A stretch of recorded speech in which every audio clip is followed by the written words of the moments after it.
বাংলাদেশের রাজনৈতিক প্রেক্ষাপটে নতুন মাত্রা যোগ করেছে জুলাই পরবর্তী রাজনৈতিক সমীকরণ। ক্ষমতাচ্যুত আওয়ামী লীগকে ঘিরে আন্তর্জাতিক মানবাধিকার সংস্থাগুলোর সহানুভূতি আর ক্ষমতার কেন্দ্রবিন্দুতে বিএনপির পদচারণা, সব মিলিয়ে রাজনৈতিক পেন্ডুলাম এখন দুলছে ভিন্ন ধারায়।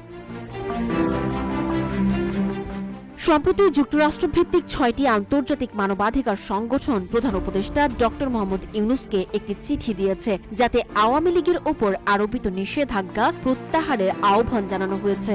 এই সংস্থাগুলোর মধ্যে রয়েছে Human Rights Watch, Committee to Protect journalist, সিভিকাস, Fortify Rights, Robert F Kennedy Human Rights এবং টেক গ্লোবাল ইনস্টিটিউট। এই চিঠির প্রতিলিপি আওয়ামী লীগের নেতাকর্মীরা প্রিন্ট লিফলেটের মতো বিলি করছে, যাতে দেখা যাচ্ছে জাতীয় ও আন্তর্জাতিক পরিসরে দলটিকে পুনরায় বৈধতা দেওয়ার দাবি জোরালো হচ্ছে। এদিকে বিএনপি বলছে তারা আওয়ামী লীগ বা কোনো দলকে নিষিদ্ধ দেখতে চায় না। একই সঙ্গে ৭১ ও ২৪-এর ঘটনাকে এক পাল্লায় না মাপার কথাও বলছে তারা। রাজনৈতিক বিশ্লেষকরা বলছেন এসব অবস্থান একদিকে মানবাধিকার সংগঠনের বক্তব্যের সঙ্গে মিল রাখছে, আবার অন্যদিকে বিএনপির কৌশলগত অবস্থান বদলের ইঙ্গিত দিচ্ছে। রাজনৈতিক অঙ্গনে নীরব অগ্রযাত্রা চালিয়ে যাচ্ছে জামায়াত ইসলামী। পিআর বা সংখ্যানুপাতে প্রতিনিধিত্ব ভিত্তিক নির্বাচন, জুলাই সনদকে আইনি স্বীকৃতি দিতে গণভোট সহ ৫ দফা দাবি সামনে এনে সমমনা ৭টি দলের সঙ্গে জোট করেছে দলটি। অবাক করার মতো বিষয় হচ্ছে, কিছু প্রগতিশীল দলও এই সমীকরণের রয়েছে জামায়াতের পাশে।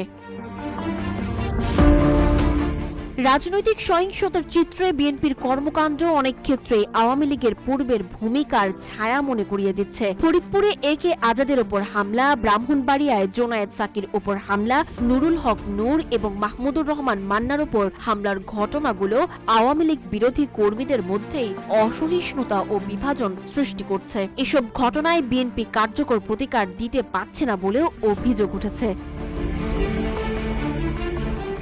এদিকে রাজনৈতিক চক্রান্ত ও দমন পীড়নের শিকার হয়ে জুলাই যোদ্ধারা এখন নানাভাবে ব্যাকফুটে। সম্প্রতি জাতীয় সংসদের এলডি হলে ঐক্যমত্য কমিশনের সঙ্গে বৈঠকে তারা ১৭ অক্টোবরের ঘটনার জন্য দুঃখ প্রকাশ করে ৪টি মামলা প্রত্যাহারের আহ্বান জানান। আর জুলাই সনদের ফ্রন্ট লাইনে যাদের থাকার কথা, সেই এনসিপি সনদ থেকে দূরে করলেন না স্বাক্ষর, এমনকি অনুষ্ঠানেও যাননি তারা। বলছেন বাস্তবায়ন পদ্ধতির উল্লেখ ছাড়া সনদে স্বাক্ষর করা জনগণের সঙ্গে প্রতারণার শামিল। গুরুতর নানা অভিযোগ তুলে তারা বলছেন বিএনপি, জামায়াত, আমলা, সেনাবাহিনী যে যার মতো জুলাইয়ের সঙ্গে গাদ্দারি করে ফায়দা লুটছে। শুধু তাই নয়, ঐক্যমত্য কমিশনও যন্ত্রণায় রয়েছে বলে মন্তব্য করছেন তারা।